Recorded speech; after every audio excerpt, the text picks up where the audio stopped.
سیدنا محمد اللہم صلی علی سیدنا محمد۔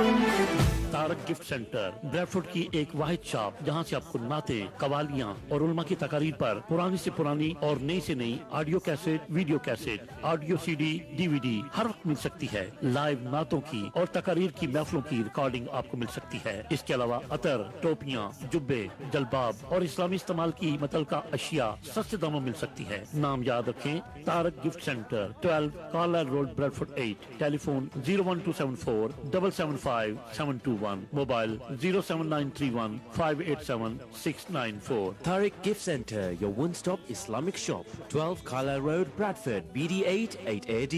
Telephone 01274 775721 and mobile 07931 587 694 and our website www.tariqgiftcenter.com.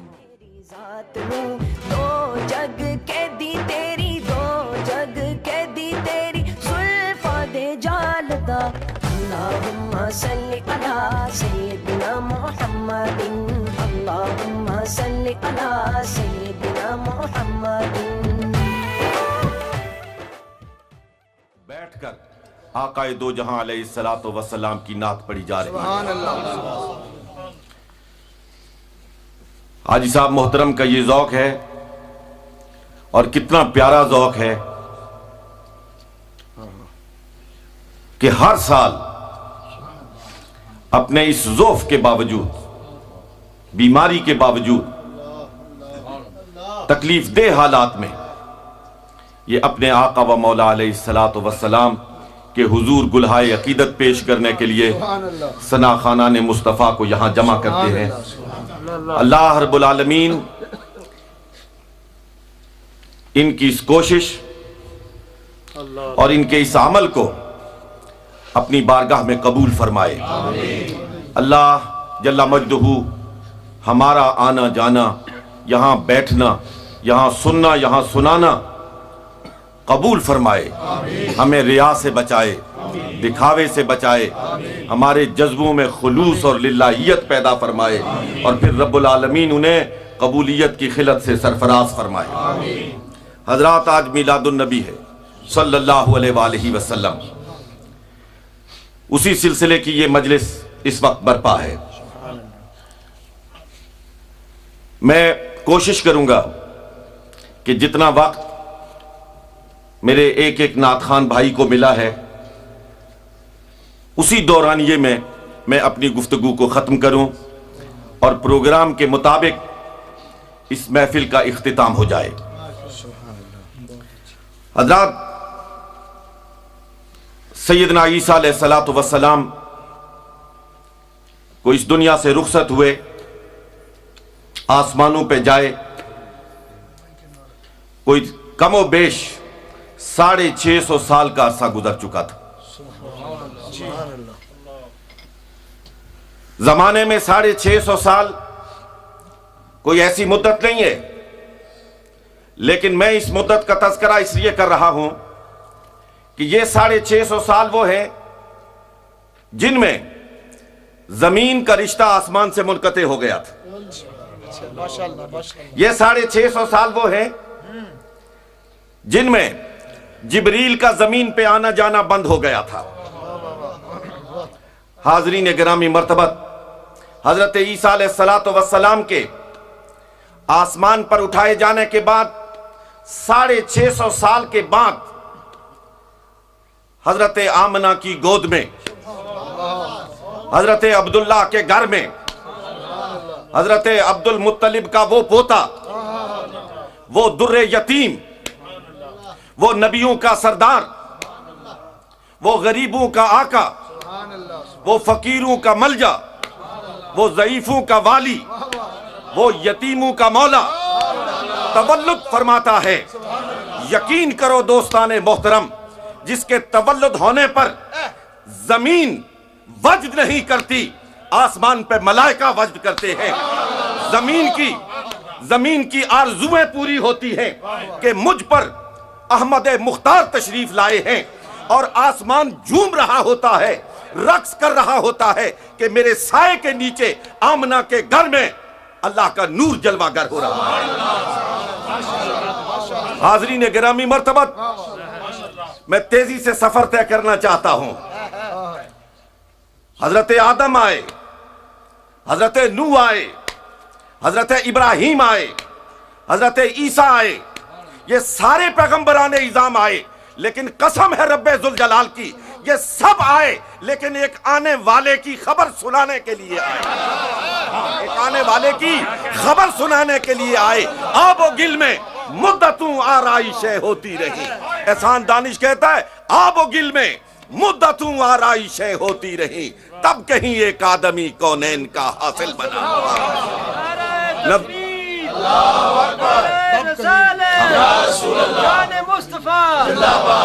دعائے خلیل ہے، نوید مسیحا ہے، حضرت موسیٰ کی خبریں ہیں۔ یہ سب کس کے لیے ہیں؟ کہ ایک آنے والا ہے جو آمنہ کی گود میں پرورش پانے والا ہے۔ آمنہ تیری گود پہ قربان جائیں، آمنہ تیری گود پہ قربان جائیں، آمنہ تیری پرورش پہ قربان جائیں، آمنہ تیری عظمت کو لاکھوں سلام، عظمت تیری گود کو لاکھوں سلام، جس گود میں محمد عربی صلی اللہ علیہ وسلم۔ حضرات گرامی، آپ کے دادا نے آپ کا نام محمد تجویز کیا، محمد تجویز کیا۔ کیوں گنگا رہے ہو؟ کیوں گنگا رہے ہو؟ کیوں 1500 سال سے کائنات میں یہ عقیدہ رکھتا ہوں، یقین رکھتا ہوں، صرف تم، میں، یہ انسان جناب مصطفیٰ پہ درود و سلام نہیں بھیجتے ہیں، شجر آقا پہ درود بھیجتے ہیں، حجر آقا پہ درود بھیجتے ہیں، جمادات آقا پہ درود بھیجتے ہیں، نباتات آقا پہ درود بھیجتے ہیں، کائنات کا ذرہ ذرہ آقا پہ درود بھیجتا ہے۔ احد پہاڑ پہ سیدنا علی المرتضیٰ پوچھتے ہوئے نظر آتے ہیں، آقا کوئی ذی روح نظر نہیں آتا، یہ الصلاۃ والسلام علیک یا رسول اللہ کی آوازیں کہاں سے آتی ہیں؟ آوازیں کہاں سے آتی ہیں؟ مخبر صادق جناب محمد الرسول اللہ صلی اللہ علیہ وسلم فرماتے ہیں، علی تمہیں دکھائی نہیں دیتا، یہ احد پہاڑ پہ پڑے ہوئے کنکریاں ہیں جو مجھ محمد الرسول اللہ پہ درود و سلام پڑھ رہی ہیں۔ حاضرین گرامی مرتبت، محمد نام تجویز کیا گیا۔ محمد کے معنی کیا ہیں معلوم ہے؟ سرکار کا ذاتی نام ہے محمد۔ محمد کے معنی جس کی بے حد و حساب تعریف کی جائے، جس کی تعریف کی کوئی انتہا نہ ہو، جس کی تعریف کا کوئی شمار نہ ہو۔ لیکن میں ایک نقطے کی جانب آپ کی توجہ مبذول کرانا چاہتا ہوں، چوہے صاحب آگے آجائے، ایک نقطے کی جانب آپ کی توجہ مبذول کرانا چاہتا ہوں۔ سرکار کا نام محمد، سرکار کا نام محمد، اور اللہ رب العالمین کا صفاتی نام محمود۔ اللہ رب العالمین کا صفاتی نام محمود، سرکار کا نام محمد۔ محمد کے معنی جس کی بے حد و حساب تعریف کی جائے، جس کی تعریف کی کوئی انتہا نہ ہو، اور محمود کے معنی جس کی تعریف کی جائے۔ یہ تو الٹا کام ہو گیا۔ محمود کے معنی کسی بھی عربی دان سے پوچھ لیجئے، محمود کے معنی جس کی تعریف کی جائے، اور محمد کے معنی جس کی بے حد و حساب تعریف کی جائے۔ خالق محمود ہے، مخلوق محمد ہے، معبود محبود ہے، اور بندگی کرنے والا بندہ وہ محمد ہے۔ یہ عجیب بات ہے، حالانکہ یہ نام ادھر ہونا چاہیے تھا، وہ نام ادھر ہونا چاہیے تھا، لیکن اللہ نے یوں نہیں کیا۔ اپنے اس بندہ خاص کا نام بندہ خاص، اس بندے پہ لوگ بھول جاتے ہیں، اس بندے پہ لوگ بھول جاتے ہیں، کہتے ہیں بندہ جو کہا، عبد جو کہا۔ یار عبد کی حقیقت کو تو سمجھنے کی کوشش کرو۔ عبد دیگر، عبدہو چیزیں دیگر، عبد دیگر، عبدہو چیزیں دیگر، آن سراپا انتظارو منتظر۔ عبد وہ ہے جو انتظار کر رہا ہوتا ہے، اور عبدہو وہ ہوتا ہے جس کا انتظار کیا جا رہا ہوتا ہے۔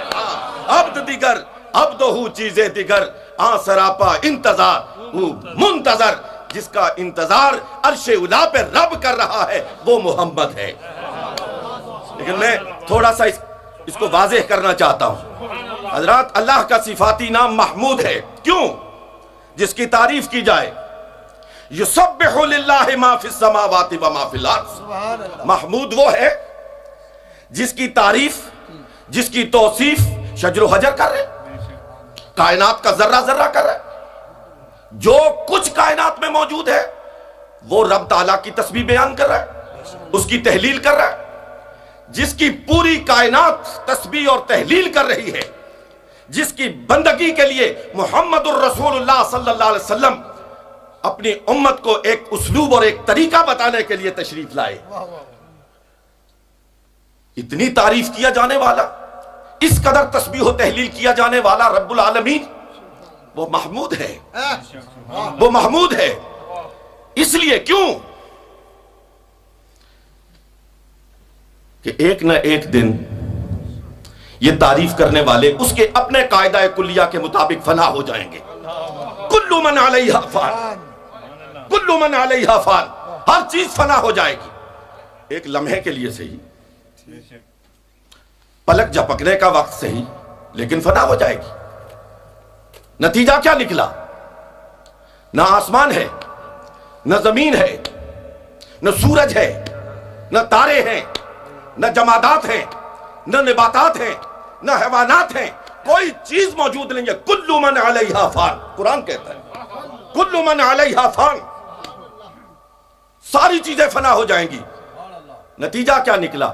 لمحے کے لیے صحیح اس کی تسبیح رک جائے گی. کیا کہنے؟ لمحے کے لیے صحیح، لحظے کے لیے صحیح اس کی تسبیح رک جائے گی. اس کے اپنے قاعدے کے مطابق اس کی تحلیل رک جائے گی. کوئی چیز ہوگی ہی نہیں. ایک لمحے کے لیے جس کی تسبیح رک گئی، جس کی تحلیل رک گئی، وہ محمود ہو گیا. اور جس کی تسبیح، جس کی ثنا، جس کی نعت، جس پہ درود و سلام ایک لمحے کے لیے بھی نہیں رکے گا، ایک لمحے کے لیے بھی نہیں رکے گا، وہ محمد. آپ کہیں گے وہ کیسے؟ خدا کی تسبیح رک گئی، خدا کی تسبیح رک گئی، خدا کی تحلیل رک گئی. مصطفیٰ کی نعت کیسے جاری ہے؟ مصطفیٰ پہ درود و سلام کیسے جاری ہے؟ یارو ساری کائنات فنا ہو گئی، لیکن مصطفیٰ کی نعت پڑھنے والا، مصطفیٰ پہ درود و سلام پڑھنے والا رب العالمین اس وقت بھی موجود ہوگا. وَيَبْقَى وَجْهُ رَبِّكَ ذُو الْجَلَالِ وَالْإِكْرَامِ.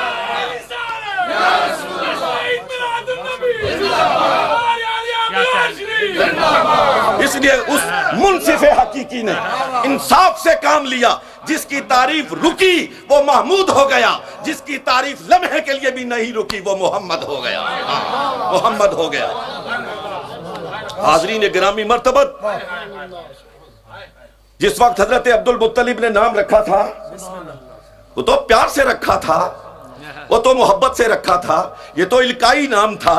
لیکن عبد المطلب کو کیا معلوم تھا کہ جس کا پوچھا گیا حضرت عبد المطلب سے، یہ نام تو انوکھا نام ہے، انوکھا نام ہے، یہ تو اس سے پہلے عرب میں رواج پذیر نہیں ہے، ہم نے یہ نام سنا ہی نہیں. اے سردار قریش، اپنے پوتے کا یہ نام کیوں تجویز کیا؟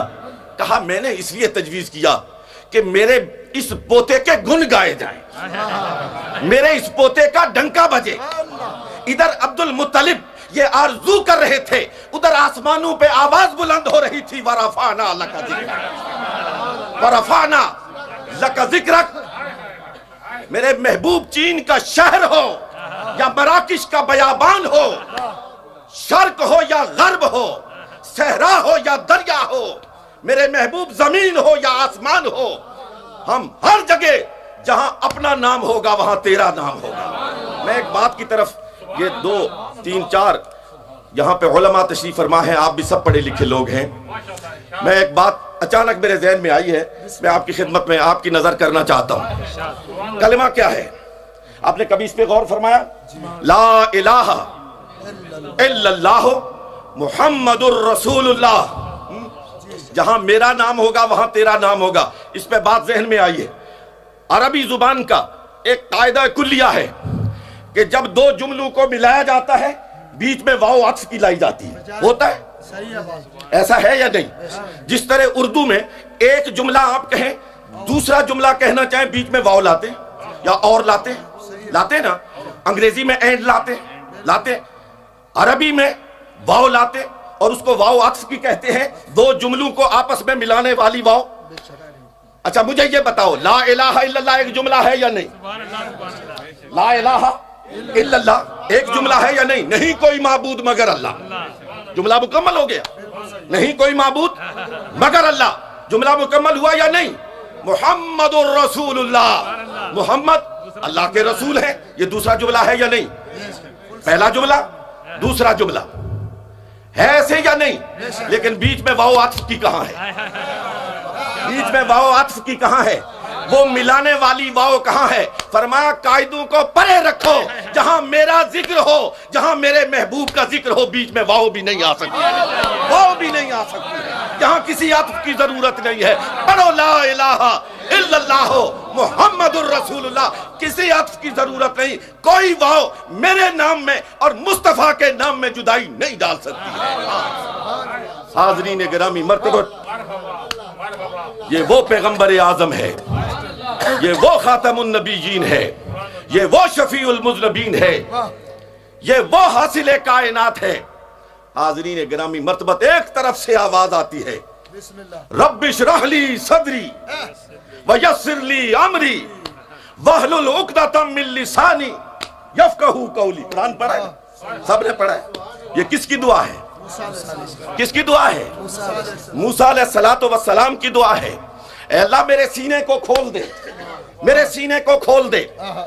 حضرت موسیٰ بارگاہ رب العالمین میں التجا کرتے ہوئے سنائی دیتے ہیں. ادھر سے کوئی دعا نہیں ہے، ادھر سے کوئی التجا نہیں ہے، آسمان سے رب پکار کے کہہ رہا ہے الم نشرح لک صدرک، میرے محبوب ہم نے کیا تیرے سینے کو کھول نہیں دیا؟ کیا انشراح صدر کر نہیں دیا ہے؟ وَوَضَعْنَا عَنْكَ وِزْرَكَ. لوگوں نے کہا مختلف معنی کیے وزرک کے، کہ سرکار کا بوجھ ہلکا کر دیا گیا. مختلف معنی میں اس تفصیل میں نہیں جانا چاہتا، لیکن بوجھ ہلکا کیسے ہوا؟ میں صرف ایک اشارہ کرنا چاہتا ہوں حضرات گرامی، ذوق کی بات ہے. الم نشرح لک صدرک پہلے فرمایا میرے محبوب ہم نے تیرے سینے کو کھول دیا ہے.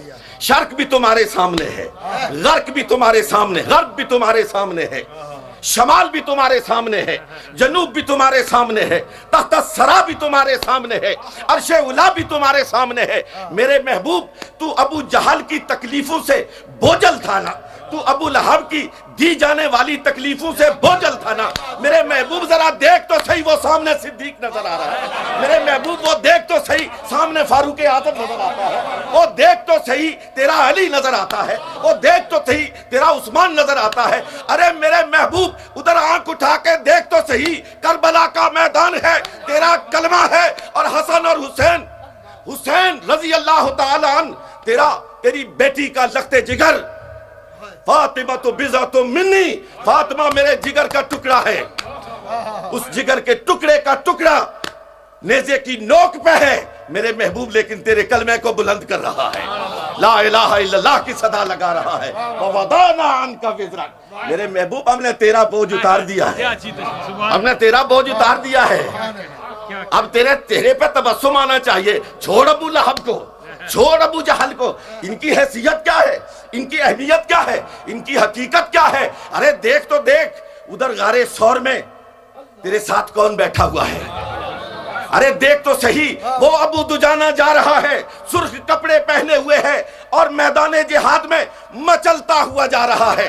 کہتے ہیں ابو دجانہ کی یہ کیفیت ہوتی تھی، جب وہ میدان جہاد میں آتے تھے سرخ کپڑے پہنے ہوتے تھے، سرخ امامہ پہنا ہوتا تھا اور رقص کرتے ہوئے آتے تھے، رقص کرتے ہوئے آتے تھے. اور مصطفیٰ علیہ السلام جب ان کو میدان کارزار میں اس کیفیت میں، اس حال میں دیکھتے تھے، سرکار علیہ السلام کے لبوں پہ مسکراہٹ آ جاتی تھی اور فرماتے تھے ابو دجانہ فداہ روحی ابی و امی، ابو دجانہ تجھ پہ میں قربان، تجھ پہ میری ماں قربان، تجھ پہ میرا باپ قربان. اے میرے محبوب محمد الرسول اللہ صلی اللہ علیہ وسلم، اپنے ان جانثاروں کو دیکھ اور اپنا بوجھ ہلکا کر لے. حاضرین گرامی مرتبہ، ادھر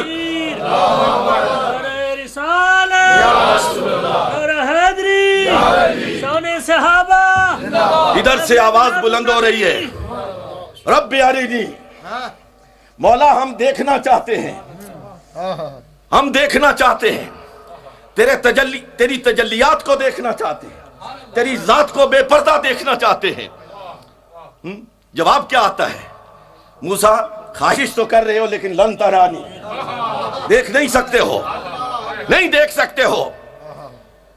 اگر زیادہ اصرار کرتے ہو تو ہمیں کیا دیکھنا ہے؟ ہماری ایک تجلی کو دیکھ لو، پھر اس کے بعد بات کریں گے۔ فَلَمَّا تَجَلَّى رَبُّهُ لِلْجَبَلِ جَعَلَهُ دَكًّا وَخَرَّ مُوسَىٰ صَعِقًا۔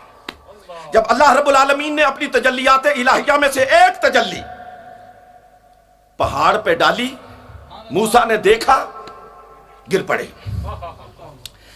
یہاں رک کر ایک بات آپ سے کہنا چاہتا ہوں، ترجموں کو دیکھو نا، لوگ کہتے ہیں موسیٰ بے ہوش ہو کر گر پڑے، یہی کہتے ہیں نا، موسیٰ بے ہوش ہو کر گر پڑے۔ یار بے ہوشی عیب ہے اور نبی عیب سے پاک ہوتا ہے۔ نبی ایک لمحے کے لیے بھی بے ہوش نہیں ہوتا ہے، ایک لمحے کے لیے بھی اس کے حواس ختم نہیں ہوتے ہیں۔ نبی کبھی بے ہوش ہو کے گرتا نہیں ہے، وہ اللہ کے جلووں میں گم ہو گئے۔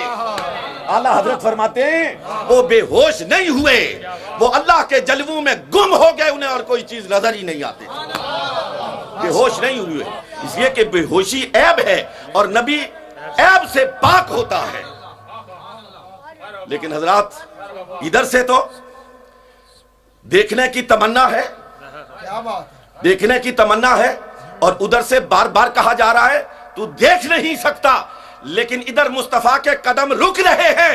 رب کہتا ادنو منی ادنو منی ادنو منی، میرے محبوب اور قریب آ جا، اور قریب آ جا۔ تو نے فرش کو چھوڑا نا، تو نے آسمان کو چھوڑا، تو نے سدرہ کو چھوڑا، میرے محبوب اب تو عرش کو بھی چھوڑ دے۔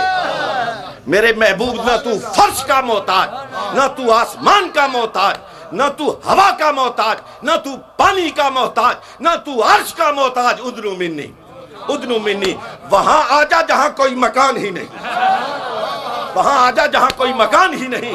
کل کوئی کہنے والا یہ نہ کہے کہ آقا علیہ السلام زمین کے محتاج تھے، پانی کے محتاج تھے، آکسیجن کے محتاج تھے، آسمان کے محتاج تھے۔ کہنے والا شاید یہ بھی کہہ دے کہ وہ عرش کے محتاج تھے۔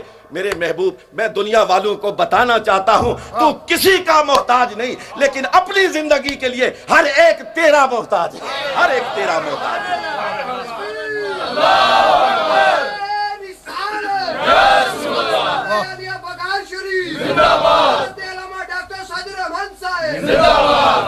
دوستان محترم، لمبا موضوع ہے، میں آپ کا زیادہ وقت نہیں لینا چاہتا۔ بڑی خوبصورت نعتیں پڑھی گئی، بڑی خوبصورت باتیں کی گئی۔ اللہ رب العالمین ان ثنا خانان مصطفیٰ علیہ السلام کو اجر عظیم سے نوازے۔ سرکار علیہ السلام نے مکے کو عزت بخشی، مکے کو عظمت بخشی، مکے میں پڑے ہوئے ریت کے ذروں کو وہ عزت بخشی کہ قیامت تک قاری قرآن پڑھتا رہے گا، لا اقسم بہذا البلد وانت حل بہذا البلد۔ مجھے قسم ہے اس شہر مکہ کی، اور شہر مکہ کے قسم کھانے کی وجہ یہ نہیں کہ یہاں پہ کعبۃ اللہ ہے، یہاں پہ حجر اسود ہے، یہاں پہ مقام ابراہیم ہے، یہاں پہ صفا اور مروہ ہے، نہیں نہیں، وانت حل بہذا البلد۔ میرے محبوب مکے کی گلیوں میں پڑے ہوئے ریت کے ذروں نے تیرے قدموں کے تلووں کے بوسے لیے ہیں، اس لیے میں اس شہر مکہ کی قسم کھا رہا ہوں۔ حرم کی زمین اور قدم رکھ کے چلنا، اعلیٰ حضرت فرماتے ہیں حرم کی زمین اور قدم رکھ کے چلنا ارے سر کا موقع ہے او جانے والے۔ لیکن دوستان محترم، مکہ محبوب شہر ہے، آقا کا محبوب شہر ہے۔ آقا نے ہجرت کی رات پیچھے مڑ کے فرمایا تھا، اور مکہ تو مجھے بڑا محبوب ہے، میں تجھے چھوڑ کر جانا نہیں چاہتا، لیکن دین کی عظمتوں کے لیے مکے کو چھوڑنا پڑا۔ اس شہر کی طرف چلو، دنیا مکے کے اندر بسے ہوئے کعبے کے سامنے سر جھکاتی ہے، آؤ اس شہر کی طرف چلتے ہیں جہاں کعبہ جھکا ہوا نظر آتا ہے۔ اعلیٰ حضرت علیہ رحمت حاجی جب حج سے فارغ ہوتا ہے نا، عمرہ کرنے والا عمرے سے فارغ ہوتا ہے، حاجی حج سے فارغ ہوتا ہے، پھر اسے ایک درس عقیدت دیتے ہیں، پھر اس کی رہنمائی کرتے ہیں، فرماتے ہیں حاجیو آؤ شہنشاہ کا روزہ دیکھو، حاجیو آؤ